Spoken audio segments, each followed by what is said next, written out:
obviously, to be at Arsenal, you have to be, exceptional. And I don't think that's ever going to change. But I always felt like growing up, like maybe I'm just riding my luck. I'm working hard and the coaches see me working hard, so they're like, oh, one day it will click, one day it will make sense. Because I knew at the time I wasn't the most technically gifted player. I wasn't the best finisher. I wasn't the best passer. I wasn't the most tactically aware player. But I just felt like I worked hard.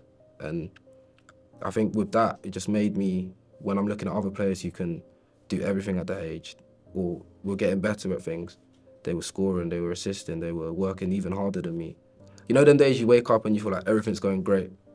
I woke up with a positive mindset. I knew that the decision time was coming, but I was like, maybe there's another opportunity for me, another day for me to go and impress. Because even in my head, at that time, I was 50-50. I'd just come back from an injury, under 18, second year scholar, just come back from an injury, played a few games, didn't play well, played well, didn't play well, come off the bench.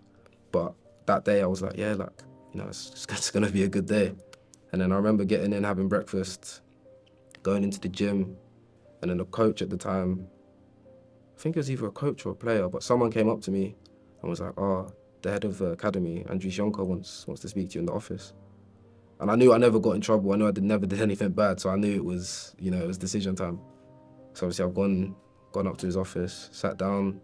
He's asked me like, how are you? How's everything? And then he was like, obviously it's decision time. We talk about players who we think will get the scholarships or professional contracts, and who will, progress. And sorry to say, we're not gonna offer you a professional contract. And obviously at the time, it's all the conversations I had growing up when you were under 10s and you'd find out if you got another 2 years or you getting your scholarship. My parents were in the room. And this was the first time where I was like, this is a man's, I'm a man now. I've got to have these conversations by myself. And obviously when he's told me that, like a tear's come out of my eye, but like I've tried to like hold it, but like I couldn't stop. And just one tear came down.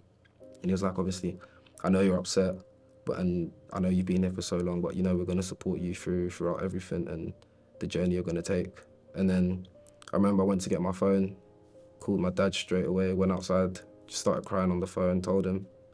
And like he didn't know what to say, because obviously, he hadn't been in that position, he'd never been in that situation. And as a family, we always think quite positively about everything. But I think that was the one time I think I spoke to him and he couldn't say anything. I didn't want to hear anything he wanted to say. And so that probably for me was like a punch in the balls. Like it just sent me crashing back down to earth.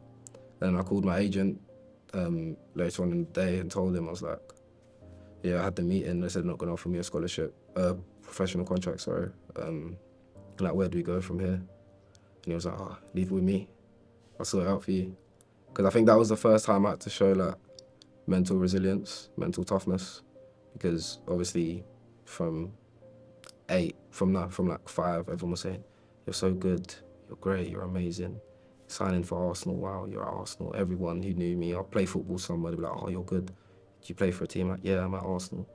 That was amazing. I'd heard everyone just feeding me positivity. And then, within 4 weeks, I'd been told no, technically 3 times. And then to finally hear a yes, it's just a sign for me just to keep going, keep pushing, not give up, because one day something's gonna give. And thankfully to Southampton, they were able to sign me and give me a contract. Just because you're not good enough at one place doesn't mean you're not good enough for someone else. Like, sounds a bit weird saying this, but that quote, one man's trash is another man's treasure. Like, I wasn't good enough for Arsenal, but, Southampton took me in. So I might not have been deemed good enough at Arsenal, but at Southampton I was good enough and I was able to play. So I would say, I don't want to say never give up because that's generic, everyone says that, but, no, not a no somewhere isn't always a no. It might just be a not right now.